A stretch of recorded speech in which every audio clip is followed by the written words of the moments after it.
What's up, everybody? I am just getting situated. Happy Thursday. I am waiting on Mike to join me on this live, you guys. Yes. How are we feeling in the chat? Let's see who's in the chat with me. Who is in the chat with me? Happy Thursday, everybody. Let me see who's in here. Tell me where you're calling from. Tell me where you're at. I would like to know what city. Is it snowing? Well, I'm in Los Angeles, so it's kind of rough here. Not kind of. It is rough here. But yeah, I'm just waiting on Mike. But I want to know, where is everybody from? Who is in here with me? I'm gonna make sure that I am in our Facebook group as well to make sure that I have California in the building. Yes, I love it. What part of California? Hello. Oh, thank you. Florida's in the building. I'm trying to do something. I'm growing out my hair, Ellie. I'm growing out this hair. So definitely, I'm just waiting on Mike to see what's going on. Let's see. Someone else just sent me a message. Yes, I'm gonna post in the group one more time, ladies. I'm just waiting on Mike to join us. There is Mike. I need my coffee. What's up? Hey. You need your coffee? Yeah, I tell my girl. She's setting up for me because this is I'm not what's Tech decaf? savvy? No, not tech savvy. He does all this stuff for me. I just like clicking links and getting in, but we had to set up this mic because I had a different mic set up, a wireless one, but it won't plug into my computer because I use we just recently installed an Ethernet cable. Oh, okay. Yeah. Yeah, so you should be good. Yep. Sounds good. Cheers. Yes, I have my water. You have California in the building. You have Colorado in the building. Hey. You have Florida in the building. So we're going to talk, and the mama's going to ask you some questions. And because I said this is going to be a Q&A, I am just going to make sure that I post in the Facebook group. So don't mind me. That to let everybody know that we are officially live in the chat. So how are you feeling today, Mike? I'm actually I'm good. We did I actually did a recording earlier. Funny thing is I did a recording earlier for my YouTube channel, just like a 10-15 minute video. And the video that I did was in regards to how I felt the day I got busted by the feds, my mindset, like what was going through my mind. Because not too many people know, like, what did it truly feel like when I went through that experience. And to tell you in short, it was like an out-of-body experience when that happened to me. Really? Oh, yeah. Okay, well, we got to dig in because the mamas want to know, like, you went to prison, now you free, now you changing lives, getting all toned up, like you a trainer, you say the mind, the body, and the soul. Yes. So let's let the mamas know your story, your background, and how we can help and shed light and help mothers in this situation, because you've been on this journey for how long now? As far as what, like fitness? As far as when you were incarcerated. Oh, okay. That was I did my bid back in 2003 and came home in 2005. So I did just around 30 months. Okay. Yes. And now here you are, a trainer. So I'm going home. I'll be coming up on my 20th year that I've been a free man. Okay. You have people in the chat saying welcome to you, saying Crystal says, hey, Mike. Let me shout out to Crystal, who's the one that connected us. So Crystal, shout you out, Crystal Gale. Thank you for connecting us together. Yeah. Thank you. Yeah, you have Elizabeth on here. She's telling you welcome in. She's saying thank you so much for being on here. You have some mamas on here. So ladies, feel free to ask him questions. He is an open book. He is not shy, y'all. I was talking your ear off. Yeah. I was talking your ear off the first time we met. I didn't even know you. We're just yeah. I'm one of those. I can go on. What's your zodiac sign again? Huh? What's your zodiac sign again? Aquarius. That's right. So you got a birthday coming up. Yeah, like in what is it, the 16th today or 15th? Today's the 16th. 8 days. I'll be in the 50 club. My birthday's Saturday. Yours Saturday. I'm Saturday. I'm a Capricorn. Wow. You're just at the cusp. No, 2 more days. 2 more days is you're still in. The 20th is where it ends. Wow. I got a friend coming up on the 20th too. I have so many Aquarius and Capricorn friends and family members. It's crazy. Like both. My brother's a Aquarius. My sister's a Capricorn. Another sister of mine's a Capricorn. It's like, man, how'd that happen? Nephew of mine's a Capricorn. Yes. Okay. So let's get right on to the nitty gritty. So, Let's go. Mike, okay, first of all, thank you for being on the show with me. And thank you for sharing your journey and how your life has changed. And now you're helping so many people, which is a blessing because some people get out of prison and they're just like tunnel vision. They're only focused on themselves. Yeah. But you, on the other hand, you're thinking about yourself, but you're also thinking about others. So I want Yeah. to say thank you for that. God bless you for that. Thank you very much. Yeah. Appreciate you having me on your show too as well. This is my first time doing something like this, so it's gonna be fun. Oh, okay. Yes. Yeah. Well, let's make this happen. So let's give some background about you. So, born 1975, January 1975, 24th. I'm from San Francisco, California, born and raised. So I'm a barrier thoroughbred, born and raised. My parents are from. I'm from Latino descent. My parents are from Central America, Costa Rica, and Honduras. So just kind of I've always been like one of those guys that get along with everybody, a bubbly guy, just city boy, just get along with everybody. But I grew up in the inner city, so I seen a lot of the stuff that I was surrounded with, gangs and drugs and crime, and you kind of become involved in that stuff when you're around it, long enough. Like they say, show me your 5 friends, I'll show you what's gonna happen to your 6th friend type deal. And Yeah, I you remember know, someone saying, if you hang around 4 broke people, you'll be the 5th person. yeah. So I grew up in San Francisco, predominantly Latin neighborhood, but the difference between San Francisco is a lot of other cities. It's very how do I say this? We hang out with all other races. It's not like secluded, Latinos Mhm. hang out with blacks. We hang out with Samoans. We hang out with Asians. So I have friends of all walks of life, which is good. Because some areas like in Cali is very segregated. They kind of Mexicans stick with the Mexicans, the blacks stick with the blacks. A lot of that's in your area. Southern California is kind of like that, but not over here where I'm from. So I have friends from all walks of life, man, and it was nice to have different diversity. See different Yeah. people, see a lot of different cultures. Yeah. That's good. Okay. Yeah. So now when it comes to your story, as far as you being incarcerated, like, first, was there a father in your life? Because I know Yes, you're okay. So your both parents were still they were still married. yes, Okay. both of them in my life. And Mhm. then you have, how many siblings? 4 sisters and 1 brother. Okay. Okay. So tell me how that was, like the whole household was like, since you had a two-parent household, because they statistics shows that normally the one-parent household is where the child ended up going to prison. But in your situation, you had two parents in the household.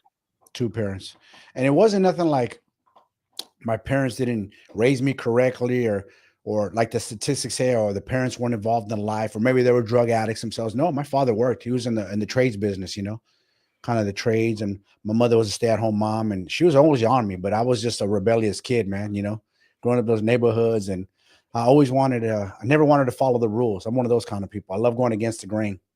I'm not a rule follower. I like got in trouble in school many times, just dumb stuff, fighting, just not going to class. It's always breaking the rules. Right. Right. So breaking the rules. So we're gonna fast forward to how you got in trouble since you broke the rules. Yeah. So were you hanging out with the wrong group of people, or you just decided to just, you know what? Well, how my career started before I got in trouble with the law. I've been in trouble with the law before that, but it was stupid stuff like fighting and dumb street stuff. But how I got in trouble by the feds, the big boys came after me, is I kind of got, I don't want to blame anybody, but I kind of got pulled into this circle of people in the late 90s in San Francisco. I would say that from the early, late 80s, early 90s was a big rave techno scene. I don't know if you know that kind of type of music I'm talking about, electronic. I do. Yes. So Yes. that was heavy in the 90s in San Francisco. And I happened to meet a group of people. We happened to party. We happened to hit it off.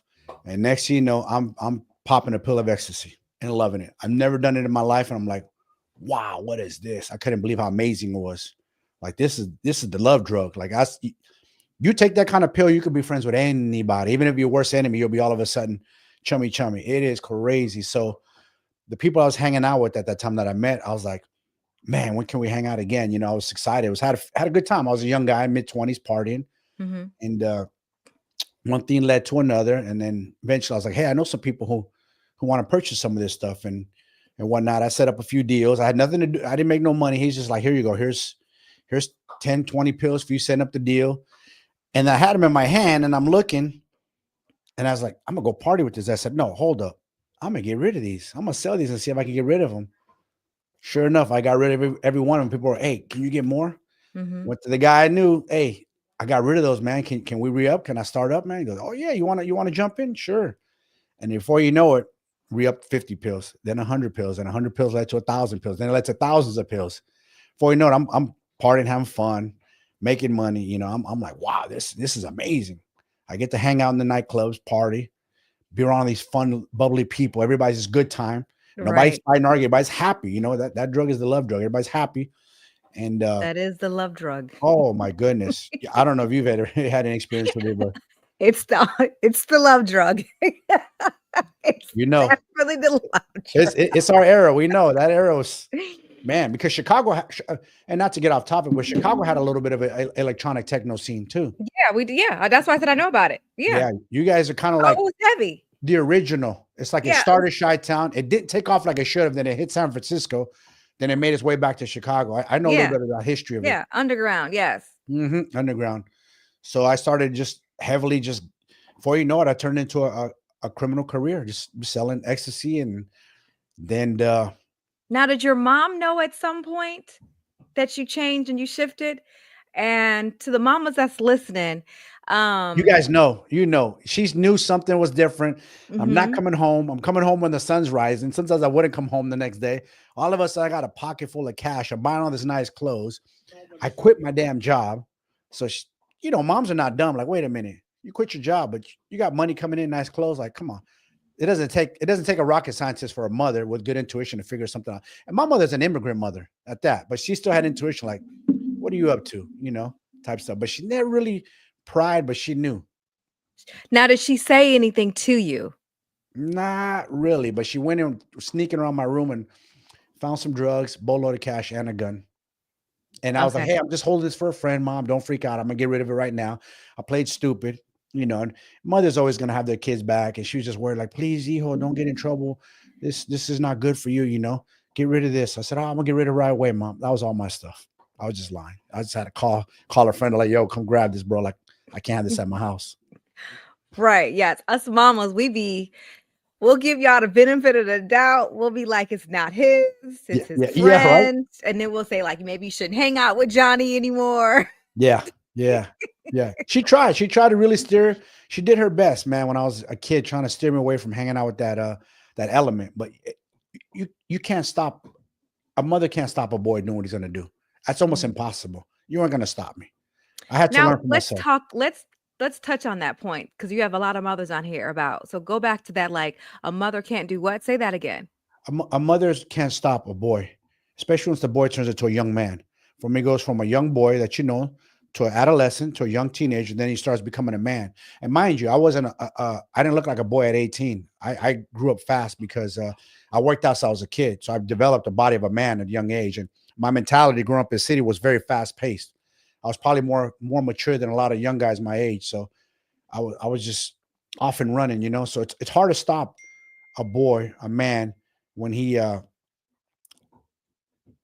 just on one, man. You just can't. There's nothing you could do the best you can and be there for him, but that element to the streets just somehow it just pulls him to that element. The excitement. It's like we love this rush.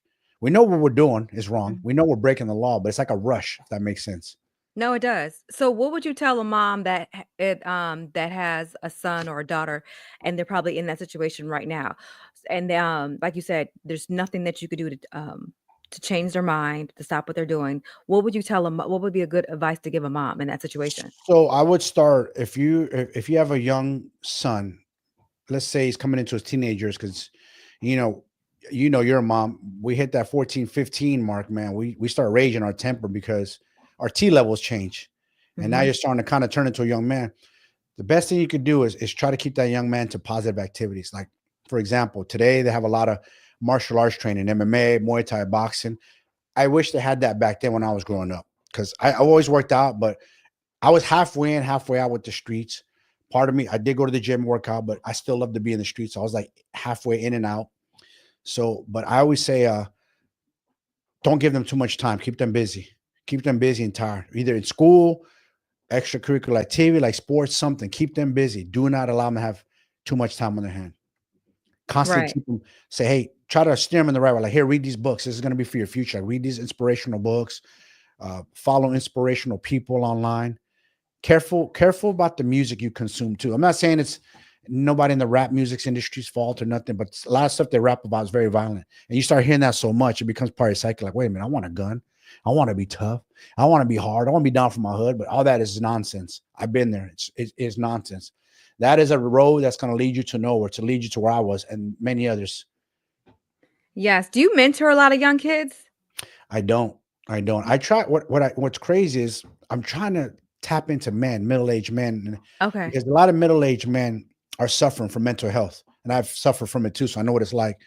Because again, the opposite happens now. Instead of you're feeling like a man as a kid, the opposite happens where your hormones change as a man, and now you feel depleted, defeated, and you don't feel the same, and you don't know Mm, how to deal with that. And as men, we don't know how to talk to women about those emotions, so we hold them in till mm, something drastic happens where you want to exit the earth, where I've tried that too as well, early. right. So With that being said, like at some point, did you have a conversation with your mother? Did you ask her like when you were in prison, like you had those phone calls?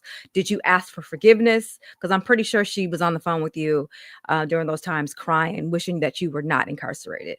yeah. I apologized to her. I told her I'm sorry. I said I let you down, and you didn't raise me to be this way. I apologize. And she didn't care. She was like, I just want you to come home. It's okay.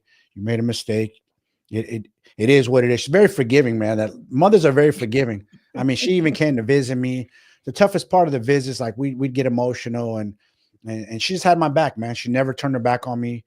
Never pointed the finger and blamed and like you did bad. I didn't raise this way. Never made me feel that type of way. Always just loved me. Just get out of there as soon as you can. Don't get in no trouble and come home and do positive things with your behavior, which I did. I read a lot of books in there and worked on myself internally, find out who I really was. Because when you're facing adversity, you find out who you really are. You Mm-hmm. need to find out who you are. And being incarcerated, being away from your friends and family, you're facing a lot of adversity. Because Mm-hmm. prison is a very negative place. But you Yes. could make it into a positive place. If that, as crazy as it sounds, you can make it to a positive place. Because at the end of the day, you might have had my physical being incarcerated, but you didn't have my mind incarcerated. And I knew that. So I was studying in there, get my mind sharp. I was in there like a Rocky movie, up at 4:30. As soon as they hit the yard, open the yard 5:15, or I'm in the weight room. Boom, I'm working out every day, hour. Then I go to my work. Then I come home.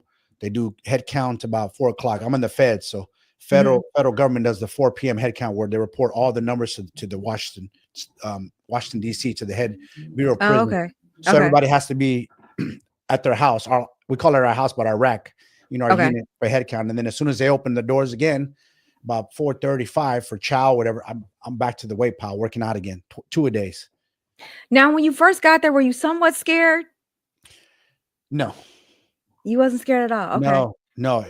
It was like when I first got there. Here, I'll replay it for you. So I'll rewind a little bit. I Okay. was able to self surrender. It was a federal case out of San Francisco. They assigned me to go to a prison called Sheridan, Oregon. The prison was in Oregon because the feds are different. You don't get incarcerated.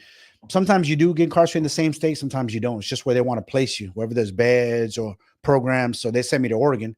So I Okay. had to fly to Oregon. At the time, I was with my ex-girlfriend and flew to Oregon. Uh, Stayed out there for about a couple of days before I self-surrendered. The self-surrendering part was brutal. That was very emotional because when we pulled up to the prison, and she finally put the car in park, and she looked over me and just broke down in tears.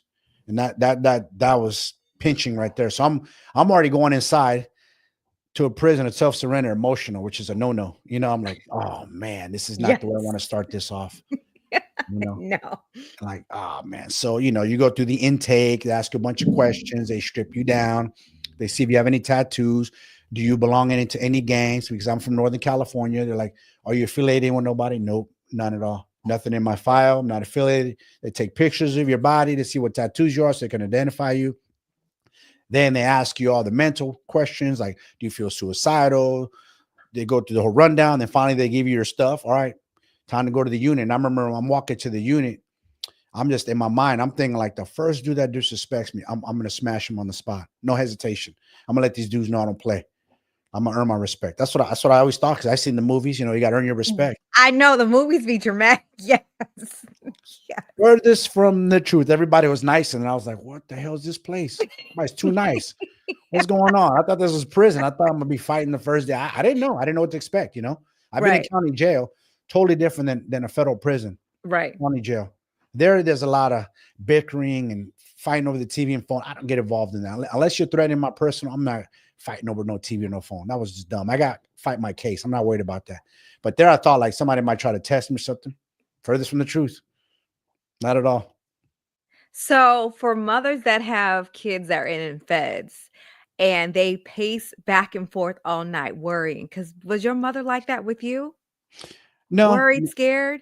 no, because I think she was more worried out with my temper that I would get in trouble, that I might harm somebody. She wasn't worried about me getting harmed. She knows how I am. Okay. I have her temper. So she just kept telling me in Spanish, just please, hijo, do your time, try to get along with everybody. And I do, I get along with people, man. But there's not everybody's gonna like you. That's just human nature. You're not gonna get along Mhm. with everybody. As much as you want to, somebody's always gonna be there that for whatever reason has bothered you. Look better than them, you're fitter than them, you're big, something's gonna bother them. And that's true. There's always that somebody in there. Right. So what was your mindset then, like for your mom? Like, because a lot of these moms, I get messages and they're like worried about their son. And Yeah. you were like, your mom was just at peace. Is it because you gave her that peace, or was your mom a spiritual, she a praying mama? Not so much a praying mama. I think I gave her that piece. I called her, often, Okay. let her know I'm okay, things are good. I'm learning the ropes. It's like going to school all over again. Okay. That's what I felt like. You know what I felt like? I felt like the first day of kindergarten, but adult school. Like okay, I got to learn the ropes in here because I'm new. This is my first time, so I got to learn the ropes, how to get along with people, how to live in here. Because it's tough. I'm living in a dorm, so it's 32 inmates. So imagine that. There's 32 different personalities, me included, 32 people. So that's a lot of personalities you got to get along with. Yes. So 32 people in a dorm. Yes. Yes, because I'm in a level 1, which is Okay. very, very low security. And the reason I ended up in level 1 because my case was a drug case. There was no violence whatsoever. So they Okay. kind of do it for my safety and safety of other. I could handle myself on higher levels. I know how to conduct myself, but they go on how violent a person is, what their crime is. The worse the crime, the higher you are on the ladder as far as like your case. And if anyone was hurt in that case, anything, you have a violent background, you're known to fight, attack people, stab people, they're gonna put you on a higher level, like a 3 or 4. Okay. 1, 2, 3, 4. Then they have as high as a supermax or like El Chapo's at Okay. ADX Colorado. That's like Yeah. Unabomber, terrorists, Yes. That's gangsters, murder, hitmen. Those are in the ADX level 5. yeah, that's the extreme. Yeah. Yeah, that's the Definitely. extreme. I don't want to be there. As- Have you ever been in solitary confinement? I Yes, think you guys call it the shoe. yes, I have. Okay. So tell me what was your mental state for all of this? Because my son's been in there for a while. He's officially out. Um, so tell me what was your mindset and like how did your mother take that? I can't remember how my mother took that. That's a good question. But my mind was this. So when they put me in there, and I'm by myself in the cell, and I'm like, cool, I'm on here by myself. I go, these people aren't gonna break me. I'm already in prison. So what am I gonna trip? Because I know some people mentally it breaks them. They're in a box. So they feel like encapsulated. They feel like, oh my God, this not for me. I'm like, oh, this is just another challenge. So told the guard, hey, give me the book rack. Let me get a couple books, start my regimen, and kept working out while I was in there. Kept doing my push-ups and just keep my mind strong because you need a strong mind when you're incarcerated. That gets you through your bid because prison is not physically hard. People, that's the first one, the truth. Prison is mentally hard, but for me, it's a challenge. Like, you ain't going to break me. You Wait, guys say don't that know. again. Prison is what? Prison is mentally hard, not physically hard. Now, there's times where depending what institution, your son, I don't know where he's at. I'm Mhm. assuming he's in a state prison. Yeah, he's in state. What level is he in? You He's know? in maximum. He's in Shoe. maximum. Okay. Yeah. Violent crime. Something like that. Okay. So those, I will say this: Are they more? Are they more? Sorry, I want my dog to get to my coffee. Are those more dangerous? For sure. I don't want to scare, but yes, they are. Those guys have a lot of those higher levels. Yes, but again, there's respect. It's hierarchy. In Mhm. California. So let me break down the prison system here in California. So if I was to land in a state prison system, and let's just say I landed in a 3 or 4, there's a hierarchy. Hierarchy meaning the people that I would have to run would be the norteños, the northerners. I'm from Northern Cali, red rag. In the Latin culture, you got sureños, norteños. That's the people that I would have to run is the north. And there's a hierarchy. You're not allowed to just start a fight with another inmate unless it's probable cause. Like you got good cause because you could start a war. You do that, you start a war, you go fight another inmate or hurt him or stab him or do something crazy, you start a war, your own people will turn on you.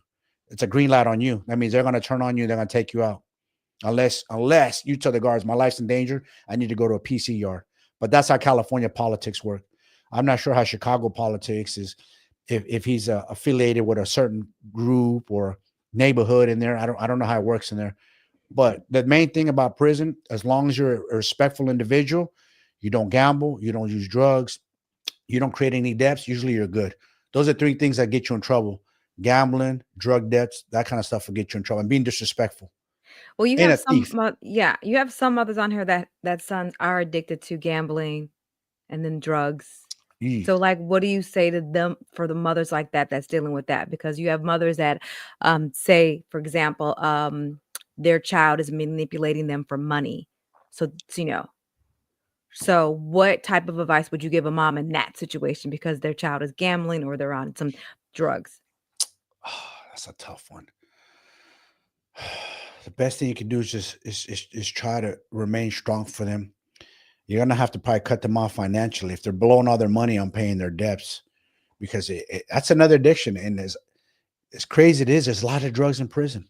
You're like, how the hell did people get drugs in? But there's drugs everywhere. I know how they get it in. There's corruption within the system. Right. Yes, I we know how all the yes. California system works. I know how it is. And cell phones now are a big racket. That wasn't around when I was back then. Cell phones. It was barely sneaking into the prisons when I was just getting out. But now everybody has a damn cell phone.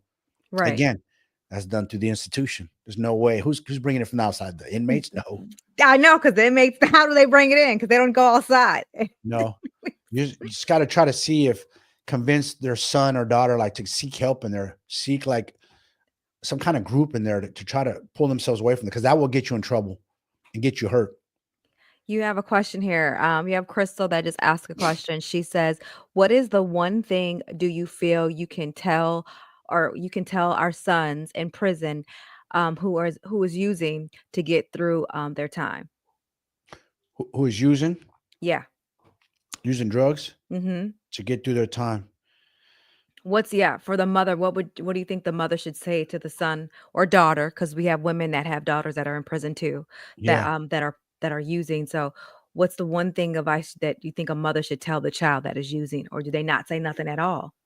Or you have to tell them to find some kind of spiritual guidance and to start thinking about your future. Like you got to think about, do you want to be here forever? Because if you're using and you haven't cleaned your act up in prison, that's not enough to clean you up. Guess what's going to happen when they do get out? Everybody has a release date. Unless you hurt somebody in there, you convict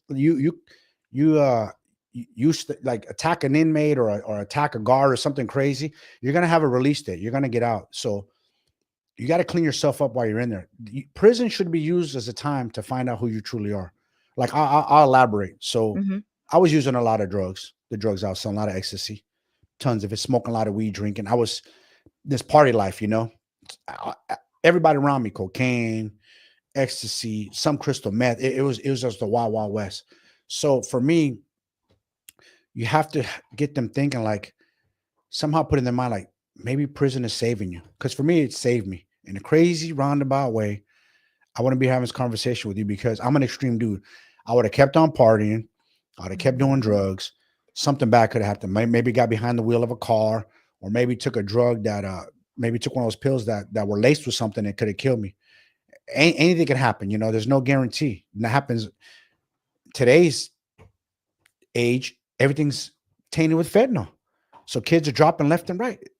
Back then we didn't have that, but we did have some drugs that would be tainted with certain things.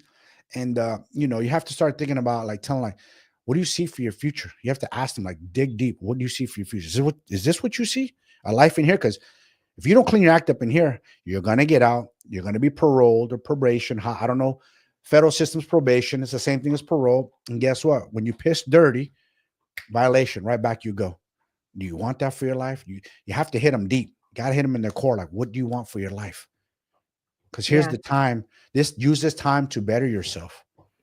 Yes, it's a negative place, but you can learn a lot about yourself. You could start Yeah. reading, educate yourself, game yourself up. You can start involve yourself in doing physical activity. I totally Fitness. agree with you on that one. I'm a tough mama, so my son got a lot. He got a lot from me that I was not going to do. I I'm a bet. tough mama. You have another question here. You got Maria. Shout out to Maria. She wants to know, this is her son's first time being in prison. Okay. What do you say about helping them financially? He is in there due to a burglary, drugs, and violating his parole violation. Uh, probation or parole? Probation? Probation. Yeah. Because he's a first timer, so it's not parole. Well, do you know, Maria, what prison is your son in? Okay, we have to give her time for that one Yeah. to respond back. Yeah, it's his first time going to prison. So she wants to know, what do you say about helping them financially? So you can touch on that part. Why she's waiting to type back for that question or Depending the on answer. what prison is in, like California is allowed to sell care package, send care packages, send them books, spirituality, positive books, anything to get their mind in a positive direction. Find out what they want to do post prison. Like, what do you want to do? Like, really dig. Like, son, what do you want to do after this? What do you see in your future? What do you want? Depending on how many years he has to get. If I was going to do a 10-year bid, I would have. California, and she said he's in California, and she said that right now, he's in jail right now Okay. in the NCCF. I don't know what that stands for. NCCF. I wonder if that's reception. I wonder where that's at. I have to NCC. ask her what that means. Okay, Yeah. but he's in California though. Okay. I mean, the best thing is they definitely need social support from the mothers. Because listen, even though we're men, we always lean back to our mother, and sometimes you just want to hear a mother's voice, and sometimes she just has to tell them it's going to be okay. But you got to do positive things with your time. Don't waste it. There's a lot you could do in that time. You could come out a whole different person, a whole different mindset, build up a strong mindset. That's what I was doing in there. I didn't know what I was doing at the time, but I was building up a strong mindset. Okay. I wanted a future for myself. I sought out. There was a program that taught us to become personal trainers where I was incarcerated, and a friend of mine in there, fellow inmate, was like, "Hey, I know you work out, and I know you've been around the gym for a long time. You want to take this class with me?" Oh yeah, sign me up. I started thinking post prison, like, what am I going to do? What can I do with my life? So you have to start asking, what do they see themselves? There's a lot of programs in California. Like, he could become firefighter, electrician. They have a lot of stuff now. He's in the North County Correctional Facility. North County Correctional Facility. I never heard of that place. That's a Okay. county jail. That's a prison. She has right 'Cause I was now in he North is County, in but I was in she said Oakland. jail. So let me ask her again. Yeah, But she said jail in here. I was in North County, but that was in Oakland. But that was a holding facility while I was fighting my Fed case. But the Okay. main thing mothers can do is just don't turn your back on them. As pissed off as you are, sometimes drugs get the better of us, man. We make the worst decisions and judgments. Like I said, it's when a man's on a mission, it's hard for a mother to stop that man. Even though it's her baby, her cub, her boy, when Mhm. his mind is gone, you got to remember it's not him no more. It's that drug got a hold of your mind. Right. None of us want to go to prison. Believe me, we're not like, hey, sign us up. I want a one-way ticket to prison. No, we don't. Right. But we have to feed that demon, and a lot of times that demon's that addiction, and we'll do any means necessary, whatever it takes to feed that demon. And sometimes it means breaking the law. Sometimes it means hurting another individual. Sad as it is, that's you're feeding your addiction. So do you say it's safe to go ahead to let our children go when they get to that point when it comes to addiction and they're gambling in prison To let them go when they're gambling in prison. and being addicted to drugs? Like, as far as like, I'm no longer sending any money. I'm gonna give you the bare minimum. Like, Yeah, literally the bare the bare. minimum. I would probably do that bare minimum to live off. Like, you got to clean it up, and you got to show me. And I don't know how. I've heard in state prison that they have phone like you can see their face and talk like I'm talking to you now. I don't know how it's Chicago that way. Yeah, video visit. There you go, video visit. So they have that now. So Yes. you know your own kids. You'll know if he's clean or not. You'll see it in their eyes.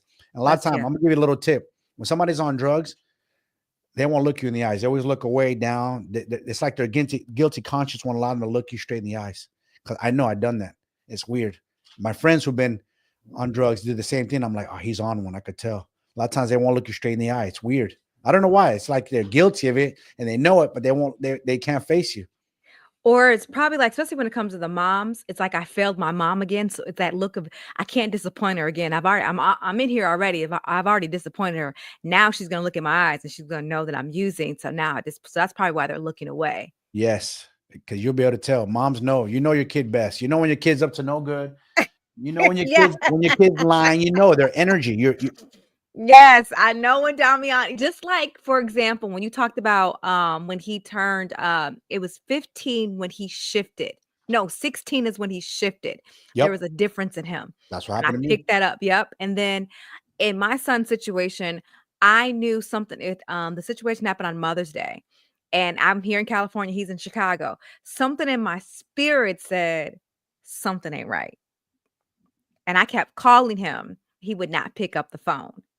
And I called my mom and I was like, go check on him. She's like, oh, he's upstairs in the room sleep. So I believed my mom and hung up.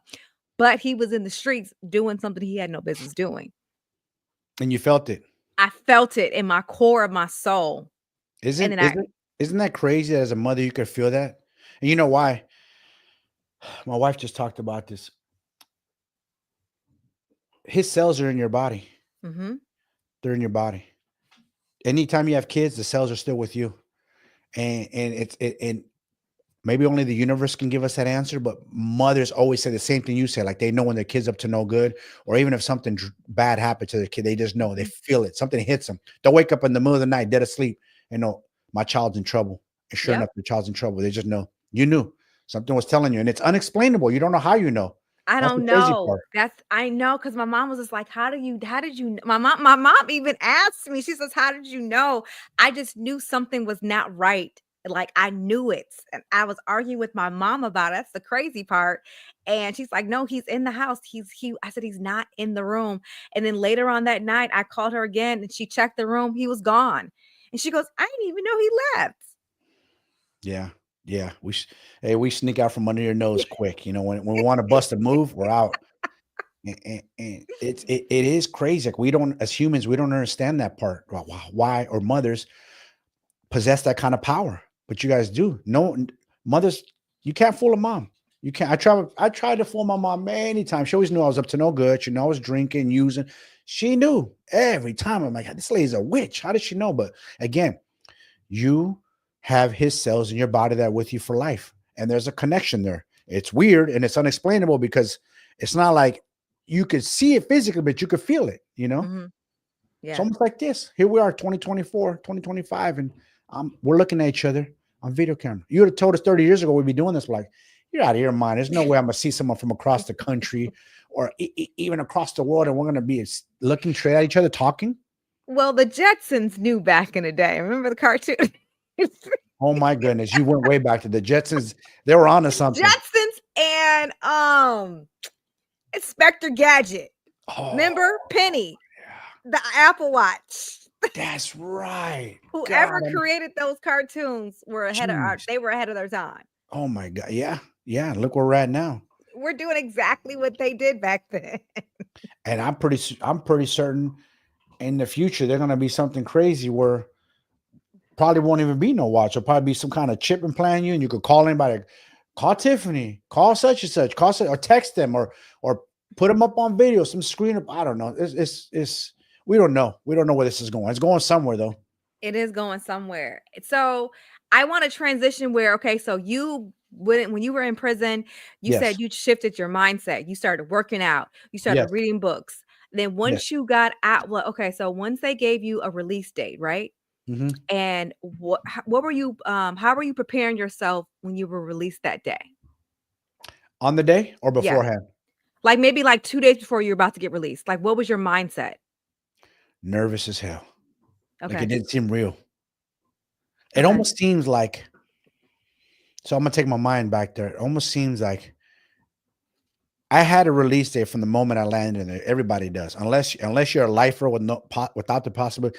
Everyone has a release date. So, but when you're in there, especially when you first landed there, the days it feels like everything's 5 miles per hour, slow. You're sitting there, you're sitting there looking at the time and like, oh my god, only a couple hours went by. There's a lot of the day left because you haven't programmed yet. Okay. So things go slow. But at the end, when you're like 90 days, 60 days, 30 days, you're like, it doesn't seem real. Like, I'm about to get out of here. I'm finally going to be free. Your mind almost can't process it. Like, are they really going to let me go? You start second guessing, like, start thinking, like, are they going to let me go and then snatch me back up and put me back in here? Or do I have, because I knew a lot of people in the same game I was and doing bigger than me. I was like, is this just gonna fool me? Like, are they gonna let me out and then grab me on some other stuff? I don't know. Your mind is racing. It's scary. And I experienced that with other inmates that became friends with in there, and they were going home. And I remember they say their goodbyes the night before. And I was talking to one guy who's down 14, 15 years, and he was like freaking out. He's like, I don't know. I said, listen, man, day by day, man. Don't rush into nothing. You have a skill. You drove trucks before. You can do it again, but day by day. Don't think too far ahead. Just stay out of trouble. Stay away from knuckleheads. You got this, man. But it's scary for a lot of guys, especially guys that have done like 10 plus years, Uh-huh. because the world changes. A decade is a lot. Even the little short time that I was in, 30 months, things change. Yes. And it didn't seem real. It really didn't. It almost started to seem like, am I dreaming? Are they really gonna let me go? It doesn't seem real till it hits. And the day of, you're like, oh my God, get your clothes, Escobar. Then your clothes that you Mhm. change into, you get out of your greens. I was wearing greens into street clothes. You're like, oh shit, this is really gonna happen. Everything, your mind starts racing so fast. And then they get us in a van, give us a ticket, and it's crazy because you feel like everybody could know that you just got out of prison, but you're not dressed like a prisoner. They drop us off at the airport in Oregon, Portland. I'm So they supposed to give fly you back. so they give you a plane ticket. A plane ticket. And then you're back to Oregon, and then who picks you up? Your Yeah, mom? they drove us from Sheridan to Portland, which is about a 2-hour drive to Okay. the airport. And then when they drop us off, I think we had to check in. I think we had our prison ID, and I go up to the counter, and I'm like, man, this is crazy. Like, are these people gonna let me on a plane? Like, even walking to the airport didn't seem real. Like, this just is everything. Your mind is not. Everything's moving too fast. So let me slow down. The world in prison is very slow. It's redundant. It's like Groundhog's Day. It's the same thing over and over. Not much changes. So when you hit the real world back outside, everything's going fast. Your mind can't pick up with it. Your mind's spinning out of control. Everything's going too quick. So that's why a lot of guys, I think, in my opinion, go back to using. They can't handle it. It's going too quick. So let me tell you something funny. So I'm in the airport. I'm like, wow, I'm gonna eat a burger. I'm going to fast food. They give you some money on your books Okay. to eat. Had lunch at the airport. Then I get on the plane, mind you, and then I'm sitting next to a little old lady, and everything's racing. My heart's beating fast. Everything's just moving too quick. You hear the airplane engines come on, and the little old lady says, "Do you think we're in this? This is the safe part of the plane we're sitting on?" I'm looking at her like, "Ma'am, I just got out from doing damn near 3 years. Please don't tell me that. I just want to make it home. Don't tell me that. Please don't tell me I'm on one of these planes that ain't gonna make it home. I already did my bid. My heart's raced. I started sweating. I don't know if she noticed. I'm my heart's I'm like, calm down, Mike. I'm just gonna have a panic attack. Everything's just going too fast. You can't take an inmate from being locked up to a damn airport to a plane. It's a mind shock. Oh my God, that is so funny. You have a couple moms in here agreeing with your saying. She's like, you have Monique on here. She's saying that you are speaking the truth. She's like, my son experienced a lot of what you're talking about. And she's like, she feels like her son, prison saved his life, just like how you feel that prison saved your life too. Yeah, because what happens is something terrible is going to happen out here, especially if you're on a bender, you're on some drugs, if you're robbing or if you're drug dealing, something bad's going to happen, because being in the business of dealing drugs is dangerous in itself. A lot of people kill you. People die all the time. Here, I follow a page on Instagram. and people are getting robbed left and right for weed and just killing each other over weed, like bags of weed. Like, wow, this is crazy. These kids are that desperate for $1. They're killing other kids for some weed. Like it makes no sense. It's like we're like spazzing out as a society. Like we're killing people for like a life. I mean, human beings only worth a pound of weed or two. That's it. That's what you guys value life, and you're gonna go to prison for life for that. I don't think they give it much thought. So it's dangerous. So sometimes prison can be a good thing. Believe it or not. I know it sounds crazy, but it could save you. No, I believe that prison has saved my son, hands down, hands down. So, and I believe that sometimes there's a story in the Bible where it's Noah, where Noah wasn't obedient to God, and he's in the belly of the whale, and I believe that my son is in the belly of the whale, even though it's actually prison to sit his butt down, so God can deal with him and shake him. Because now being in the solitary confinement for 2 years, he's not the same anymore. I can see growth in him. Like he's Yeah. not the same. I feel like now he's officially 26 years old. He's now a man now. And it's sad to say that he wrote me telling me, "I'm sorry, Mom, but you did the best you could, but prison had to raise me." And you tell him this. All you moms tell him, you know what? Take this like as a learning lesson to strengthen your mind, like iron. Because nothing's worse other than death to me. Losing your freedom is you can watch all the movies you want, but till you're in there and the way they degrade you, the way those guards treat you, the other inmates you have to be your peers amongst, that you got to handle yourself when things happen, because it can get ugly in there too. It can go from 0 to 100 fast and get violent. You, like I said, it's a dangerous place too, because everybody's emotions run out. You're dealing with other inmates who are whacked out of their mind on drugs, and they might flip out on you. They don't like you. So you have to use that as a, like, you know what? This place is going to strengthen me. I'm gonna use this for something positive, because if you hit rock bottom, your son's already hit rock bottom. He already hit bottom. The only way is the top. He could use that now. Like, you know what? I got something no one else possesses. Yeah, you could go to college and get your degree. Mm-hmm. Guess what? My work ethic's going to be 10 times stronger than yours. Yep. You'll break before I do. You know, you have to look at it like that. Like, you won't break me. I've already been broken and rebuilt up. These people have not been broken. Oh, I have to answer Maria. No, she said, she asked me a question. Are they able to call you when they're in the shoe? I think you were able to call your mom, right? Yes. Okay. In my situation, Maria, my son did not get all his phone privileges got taken away. Video visit was taken away, phone visit, everything was taken away from him. So I got, out of the 2 years, I got to speak to my son 4 times. Wow. He sounds like he got himself in a little. He did. I know. He did. To lose all those privileges like that. He lost all of them. Yes. Yeah, he got into with somebody. Yeah. I don't know if it's a staff member or another inmate, but somebody for sure. That's some serious stuff. 2 years in the shoe is no joke. But I know. if you do talk to him, just tell him, like, listen. He's out now. He's officially out. Oh, he's out. So yeah, January 12th was his he called me to let me know he's officially out. So yay, I'm super excited. So now he goes back to, he can call me and we do video visit, but the prison that he's in right now, unfortunately, there's a long ass line to get to use the phone. So he said he's not fighting over the phone. Oh, so he's out of the shoe. He's officially out, yes, now. Okay. And there's a long line where he's at to use the phone, and he says, "Mom, I'm not trying to argue with people." So right now we talk now on the tablet. We text on the tablet. There you go. Tell him just like that. Yeah. So I told him it's okay. I don't want you fighting over the phone just to talk to me. It ain't worth it. And he goes, "Mom, I know it ain't worth it." So we talk now a lot on the tablet because he's not going to argue about the phone. And you want to know what's crazy? Is he probably feels like a free man.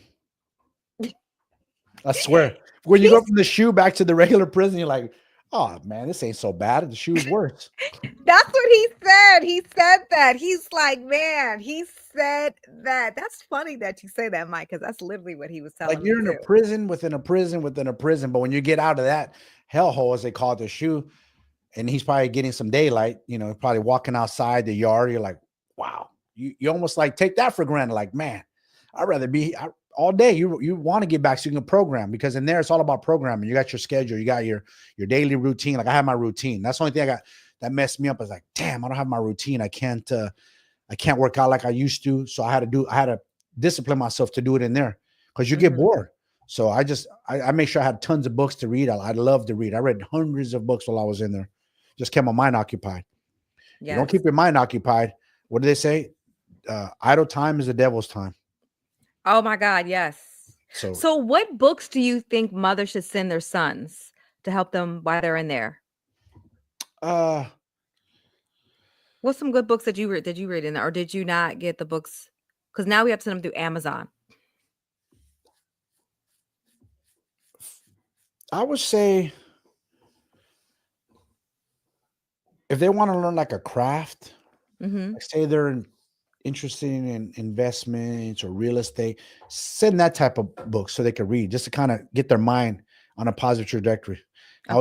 I would say David Goggins. When I was in my dark place, I didn't have that in prison, but when I got out years later, when the darkness haunted me mentally, David Goggins is a good book. Just Okay. positive thing. Tony Robbins, things like that. Okay. Because what I'm seeing now, and there's hope for us. A lot of ex inmates, a lot of ex inmates are turning their pain into power. We use it like we know our ethic. We've been to the bottom, so we know what we could do. So what you do is you turn that addiction that brought you there, and now you flip that addiction. You chase success. You become success. Like, all right, I've been broken. I'm built up. Now I gotta think what I want to do for my future. And you hone in on that craft. You master that craft. Reps on reps on reps. You want to be a video editor. You want to be a YouTuber. You want to start a podcast. Well, you start talking, get a mic, start talking, get those reps on, practice with your friends, practice with you. Whatever it is you want to do, it takes reps. You know, Right. for me, talking on here with you is natural. If you would have asked me to do this 5 years ago, I probably would have been pent up and nervous because I've been doing this for so long now. It's natural. You know, it doesn't bother me. I don't get nervous in front of a camera, but anything you do for the first time, you're not going to feel good and you want to quit. You got to keep pushing through. It Yes. sucks. I'm sure it was tough like that for you too. To You know? tell my business? Yes, because I'm telling my business. Of Like course. everybody knows, like my son is in prison. Yes. I'm giving you I'm being vulnerable. I'm telling you, I'm being transparent. Yes. Like, and I Yes. feel we are in a society now, like you look on social media, TikTok, Instagram, everything looks so pretty. And people think like they make it overnight being successful, but they're No. not telling you that there is nights that they wanted to give up. There is nights that they wanted to not wake up in the morning. There was nights Oh, that, yeah. you know what I'm saying? Like they just want to just, just like let everything go. People don't talk about that. So I really thankful to God that he's using me to be transparent with so many mothers. Like I have my bad days. In the midst of me having my bad days, I still believe there's victory on the other side of this pain. Yeah. Yeah. And you just got to really hone in like, what is it that he sees himself doing? What does he like to do? What interests him? Ask him what interests him and chase that. Yeah. What's your passion? Like, what do you like to do? What turns you on? Like, what fires you up? What do you like? Chase that Yes. passion, and you'll Crystal get good wants at you to name, she wants you to repeat the authors again, the name of the books. it. All the books that I like that are Yeah. positive that really That you get just, people yeah. charged up. Uh-huh. I don't know all his titles. You Can't Break Me by David Goggins is a good one. Okay. That one helped me a lot when I was in my dark moments. Now this is post prison that I went through my dark moments. Wasn't even in prison. I was young guy, young mind. Uh, Tony Robbins is very good. Okay. He's another guy I like reading. I'm actually reading one of his books right now. Stem cells and like, progressive medicine type stuff. Okay. Because you know what's crazy, as you said, turn your passion, like what's your passion and your pain is I on my last episode I just did was a vision board for inmates. Ooh, interesting. I Yeah. want to get better at that for myself, vision board, but that's good. So I was just like talking to when I was writing him, I asked him questions like, what do you want to do? What's your, you're about to be free pretty soon, what do you see for yourself? So he would tell me, he's like, I want my own apartment, mom, I want my own car, I want to do a food truck. So I literally went on the internet, sent him those photos. So he wrote me back and he says, Mom, now I have a little mini vision board. So there's a picture of with house keys, apartment keys, a picture of a truck. Like I'm like, I want him to visualize that. So I have the mothers in my group, and I said, start talking to your sons and daughters about what they want when they get out. Yes, you have to start planting the seed now. Even if they have 3, 4, 5 years left to do, Mhm. start thinking about what you want to do with your future. It's hard sometimes. Sometimes you don't know what you do. What do you like? What's your passion? What do you enjoy? Start looking. Okay, I enjoy this. Like you said, food truck. Is that correct? Yeah, he said he wants to do food truck. Culinary. So he wants to learn how to. What kind of Yep. food, if you don't mind me asking? So my son's little look, pray for him. He's learned how to cook so much with the prison food.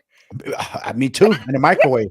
I became a pro. I swear to God, I can make some dishes that'll blow you away. I cook now because I'm a Yes, coach. that's what he said. So he was like, he wants to be creative with the food truck and how I'm like, oh my God. But whatever he wants to do, if he has a vision for it, I'm down. And I said, I have no problem making it happen, investing. I'm gonna make it happen. So we'll figure it all out. But yeah, something with food. I don't know, the prison foods. I don't know. He actually, that's a great idea. I think I saw somebody.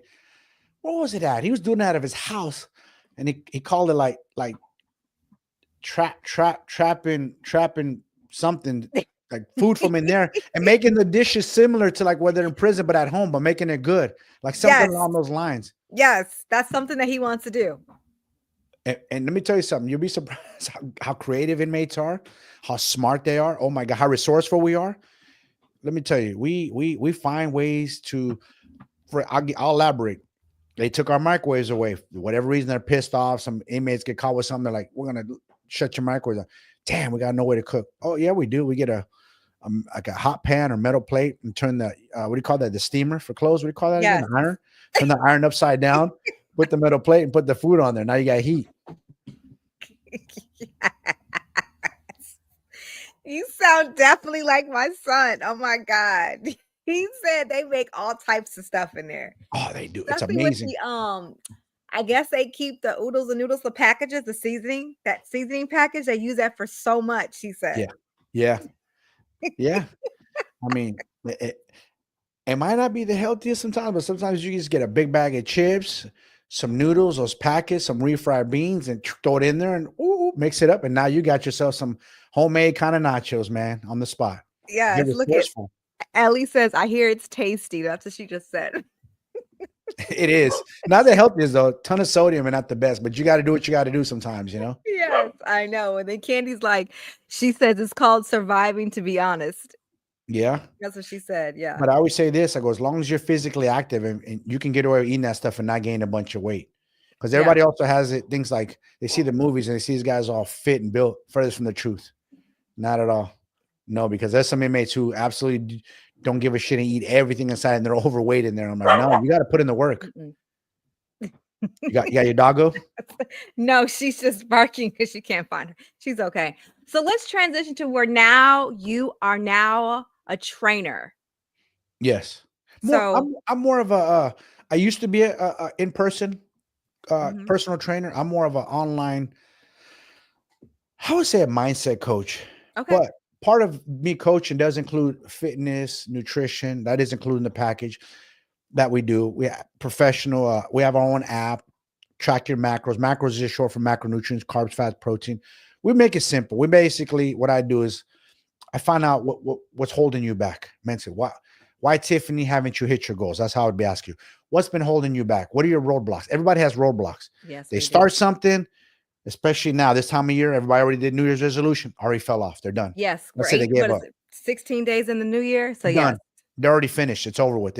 Why? Because it got a little hard. It got a little difficult and they just gave up on themselves. Like, I can't do this. And there's something there that's stopping them every time from, I can't do this. And I have to break that down.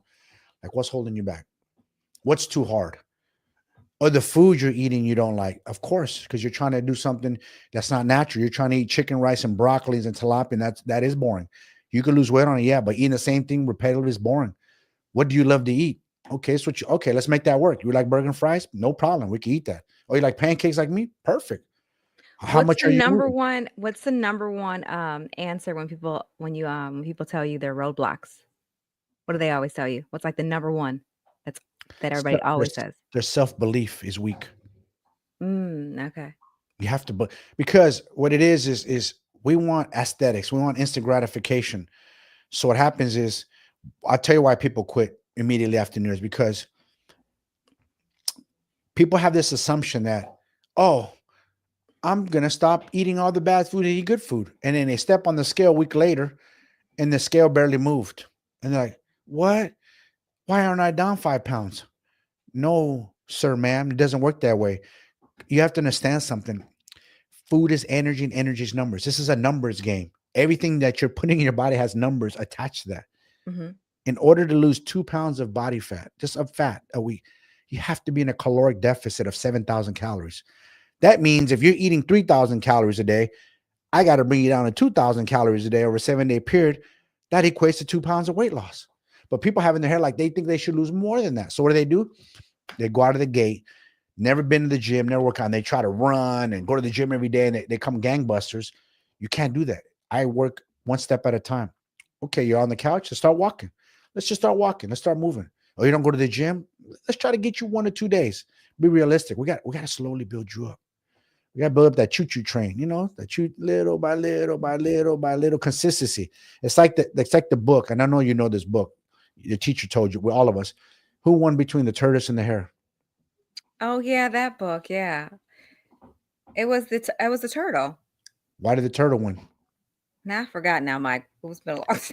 Because the turtle's very slow but consistent, and the hare came out of the game like a speeding rocket.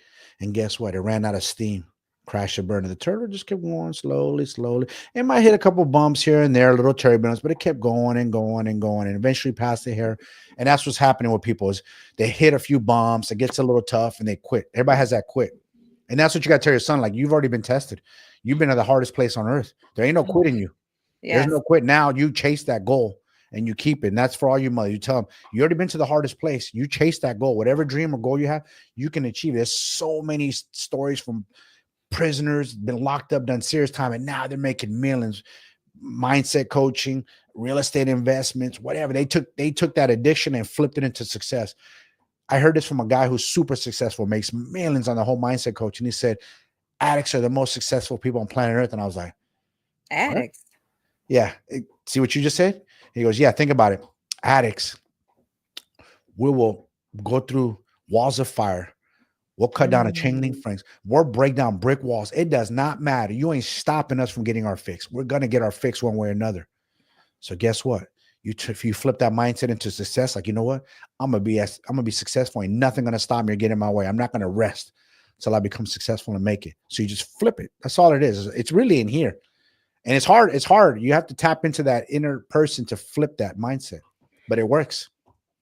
No, yeah, that is good. That's really good. So what would you tell the moms to prepare them mentally when it's almost time for their sons or daughters to get out of prison?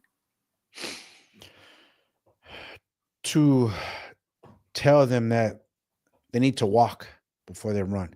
Because for me, because of my personality and my brain, I wanted to sprint out of the gate, but it doesn't work that way. You have to walk. You have to take each day, day by day. You got to process each day when you're out, and you have to be patient. You have to tell them, be patient out here, and don't mind society. Society can be rude, and they don't know how to say excuse me, but you can't snap on them. Because I came out with that mentality, like anybody bumps me, I'm gonna fire on them. I'm gonna let them know. You come out with that prison, man. You tell me you have to leave that back there. Because, like you said, somebody might have disrespected your son. He got into it. He had to let him know immediately. That's our attitude in there. You have to establish that. But out here, civilians are a little different. They don't understand that. They don't understand that code. So you have to tell them, just be That's patient true. with people out here. Be That's true. patient. Don't get into it. Don't let your temper get the best of your control. Be the master of your emotions. You're in control of your emotions. Don't let no one take that away from you. And don't lose your eye and focus on the prize as to what you want to do. There's so many opportunities in this era. 20, 30 years ago, it was damn near impossible to get a job for ex-con, XMA. They just look so down on you. Now it's like they're open arms. Like, it's like reversed.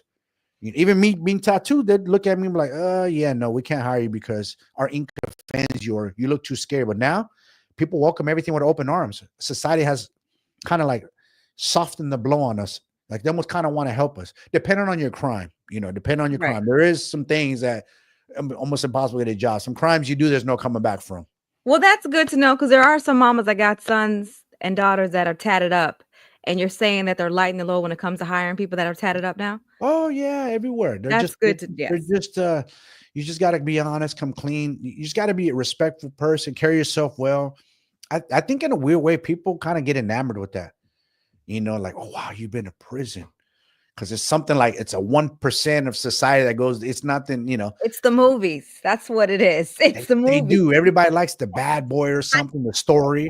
And listen, one thing I'll tell you this about this country, about America, everybody loves a comeback story, Yes, an everybody underdog, does. an underdog Everybody, story. the underdogs. We love that. Everybody, Everybody loves the underdog. they do. And there's plenty of those these days. And like I said, Plenty.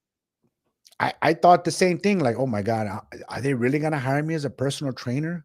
I've been in federal prison for selling drugs. Is this for real? I had a certificate and everything. The first few places told me no, but eventually someone told me a yes. And I was like, oh, okay, this is real then. And eventually I furthered my education and got more certifications and got better at it and went to bigger gyms and like, oh yeah, they were open arms. They didn't judge me on my past. And I was honest about it. That's why I That's tell good that you was honest. a lot of people were incarcerated. Get your fitness on. Do at least be yourself healthy. So when you come out, you look like you're very well put together. Your energy is vibrant, Right. positive energy. Because we're energy creatures. We sense people's energy. And if they know you're a hard worker, and a lot of times they know ex-inmates are hard workers. They're ready to get after. They just need that chance. Just give They me a just little need chance. one opportunity An opportunity. Watch what I to can do. show you that I did my time. Now let me start all over again and let me do life better now this time. Because more and more grateful. We lost it. A lot Yeah. of people have already never lost it. They've been out here just comfortable. And we blow past those comfortable people. You get what I'm saying? That's the No, mindset. yeah, It's different. truly. Like, Truly. like your son, there's no stopping him when he gets out. He just needs to keep his eye on the prize, do his due diligence, find out what it takes, hone in on his craft, practice in the kitchen, get good at it, sample out the food to whatever friends or people, your friends, you like, what do you think of this? No, it needs a little bit more of that. Hone in on your Well, craft. Everything takes I'm not reps. the best cook now, Mike. Hold on now. I'm not the best person. No, I'm saying he can cook for Yeah. you, and then you Yeah, can he sample could. his Yeah. food and give his opinion. You have your friends come over and be like, "What do you think of this?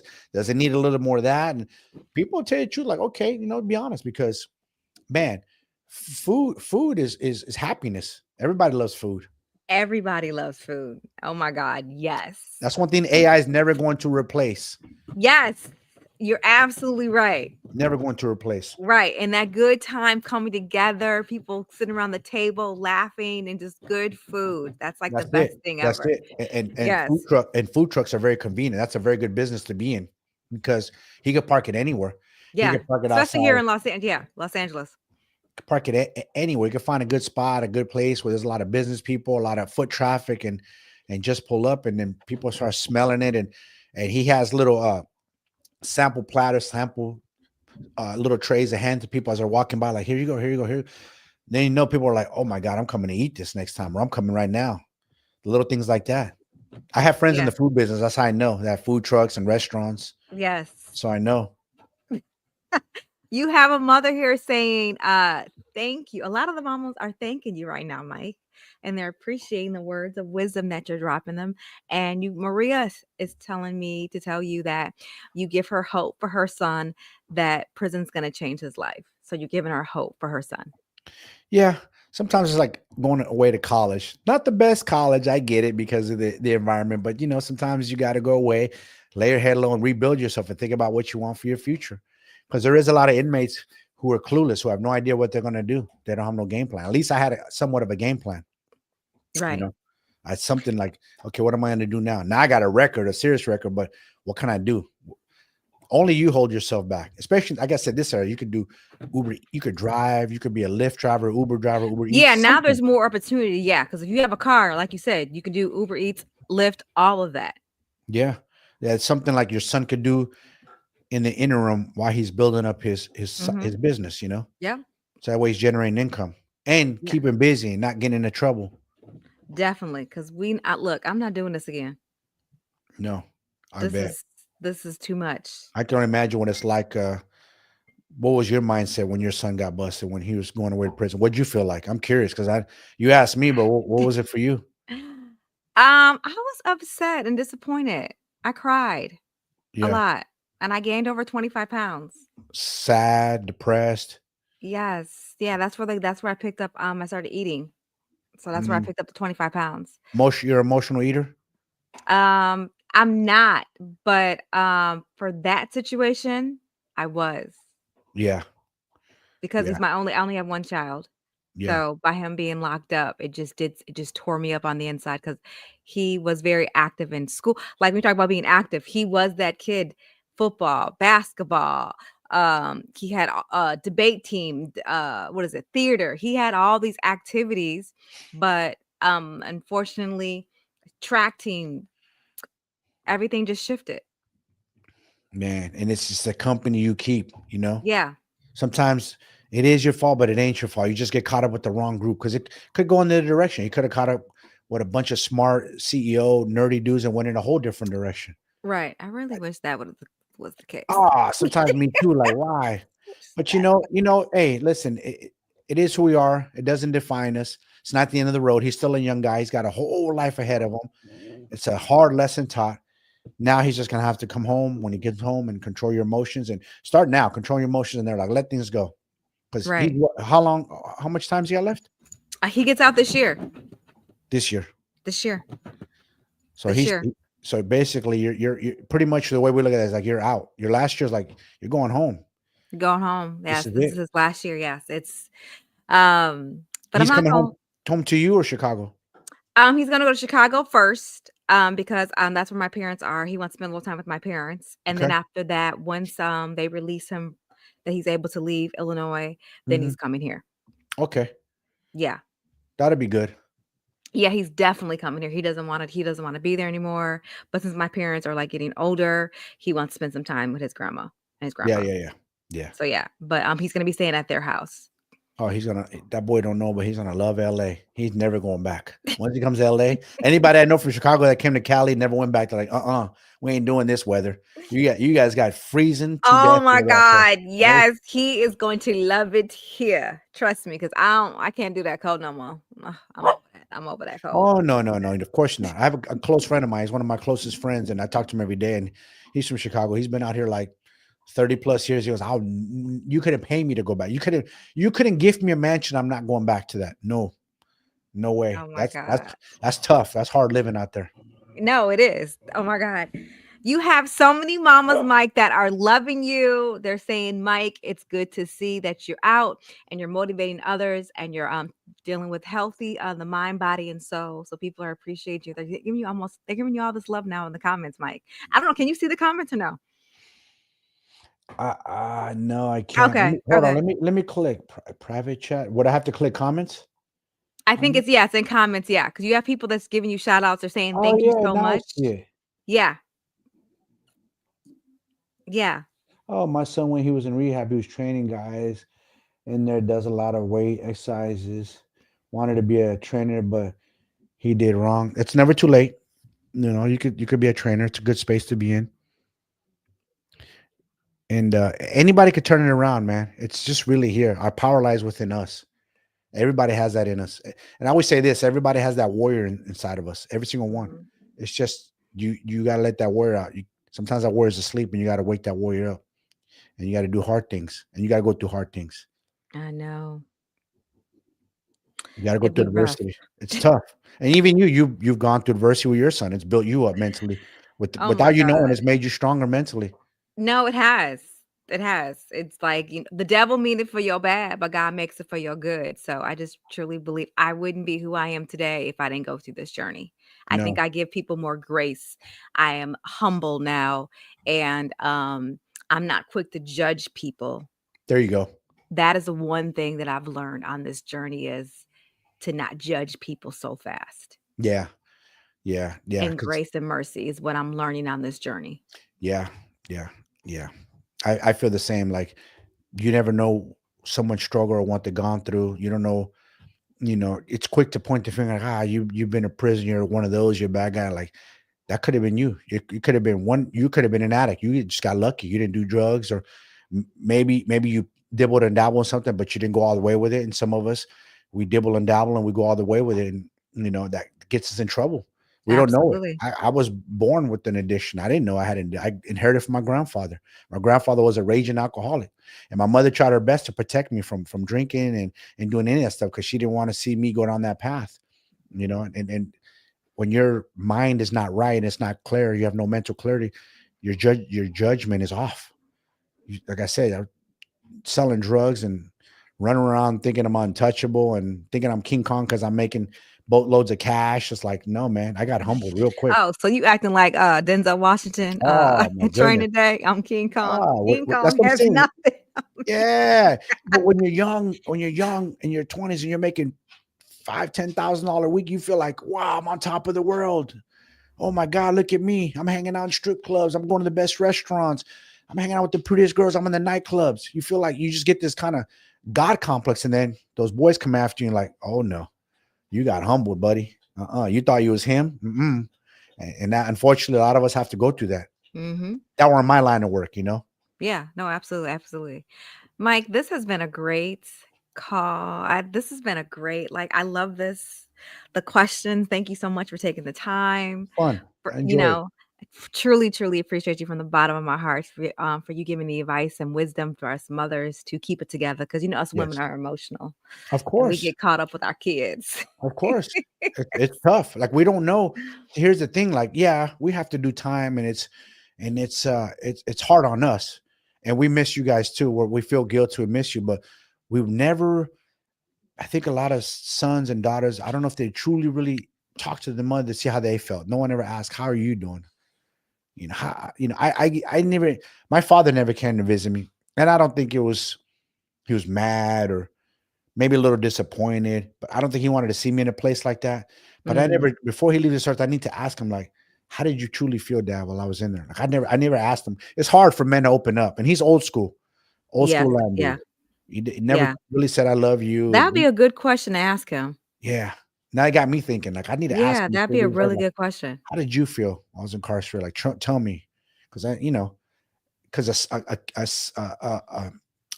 hard. It's got to be hard for a parent.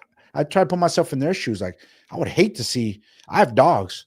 I would hate if somebody took my dog away for just like a month. Like, I'm gonna incarcerate your dog because he's in trouble. I'd be missing him like crazy. He's like my little buddy. Right, I feel like he's a child. I know it's an animal, but I have a close right, bond with him. So I can only imagine what a mother's bond. A human being came outside of your body, out of your loin. That's different. right, right, You have this absolutely. connection here inside, and you're sharing some of his DNA that's still inside of you. Yes, absolutely. So So before we end, what would you want to tell the mama that's listening right now who is struggling, where she feel like she can't function or she feels like she can't get out of bed? you got to get out of bed for sure. You got to push yourself. Number two, start walking. Get outside and try to get. I don't know what part of the country every mother's in, but try to get some fresh air. Try to get some vitamin D. Try to get moving. Try to get liquid in you. Hydrate, vitamins. Start trying to work out because Mhm. what's done is done. That's not going to change nothing. So by you being there, it's only going to make matters worse in your head. So you have to get moving. You have to stay strong. So you're strong for your son or daughter. Because they're going to need someone to lean on. Mhm. And if you're broken down, how are they going to lean on you? They're going to bring you down even worse. It's easier said than done. I get it, but Mhm. you got to like try to build yourself up to be strong for them. And what Mhm. would you recommend for them to do besides, walking? What else would you recommend? Get out of the house. If you love coffee, go to a coffee shop, read books. Listen to some good music. Listen to some positive podcasts. The reason I say walking because it gets the body moving in motion. You want to get the mind where it's not always thinking about your son or daughter in prison. You want to get the mind away from that. They're there, but you have to get your mind out of that because then you're almost like doing time with them. And a lot of Yes. times you hear that mothers are doing time with their kids, Yes. you know, but you have to try to build yourself up mentally strong because it could break you, for sure. Yes, this That's could. heartbreaking for a mom. Like I said, a lot of us don't really know what our mothers go through. Yes. I The wish I could go struggle is back. real. I wish I could go back and ask my mother. I never truly asked her. We never talked about it. Yeah. It's tough on us. Yeah, I bet. I Yeah. can imagine. That's your baby. At the end of the day, it doesn't matter if it's a grown man or woman. At the end of the day, that person could be a 30, 40, 50-year-old. You could be, it's still your baby to Absolutely. the end. That's Thank just you. how I I go. truly thank you for this wisdom and this gem that you're giving us mamas. Because I always love to hear from former inmates, from their perspective on what it was like for them to be in there and then what made them want to change their lifestyle because you have definitely changed it for the better because now you're helping people with the mind and shifting for them to do better in life, because it starts with anything. Even when you work out, it starts with the mind first. Yes, it does. Straight up. And also try not to don't let pressure get to them when they do come out. Because pressure will get them in trouble. They'll start feeling like they're pressured to go, I have to go make this money real fast. I have to do this, I have to do that. They have to be in an environment where the pressure isn't too heavy in the beginning because their mind's Okay. already trying to get used to adapt to society. That's already a lot of pressure. Okay. So they should try to also is get involved in programs in there for their future. A lot of prisons offer programs now, Hmm. or like I said, find out what they truly are passionate about and get books in that genre and send it to them to read. Really get Okay. their mind focused about their future. Absolutely. Get How can people find you, Mike? Instagram, Esco Elite Mindset, and on YouTube, my page, my channel, Esco ESCO Elite LEITE Mindset, and I'm on Facebook as well. It's Yes. all connected. I will Um, put his handles in the chat, you ladies, for you guys to follow Mike, and even maybe even connect with one of his programs that he has. So he has great programs that he's offer, and I truly appreciate you, Mike. Again, ladies, I will put Mike's information in the chat and in the description so you guys can find Mike, and I'll put it in the private Facebook group for us mothers that wants to find you or even have a conversation with you, Mike. Maybe yeah, you spoke a lot to a lot of mothers. One mother was on here; she was crying as she was listening to you. So you definitely have touched a lot of mothers' hearts on tonight. And I truly appreciate you. You have a mother saying that I'm so proud of you and that your mother is so proud of you as well in the chat too. So again, Mike, thank you so much.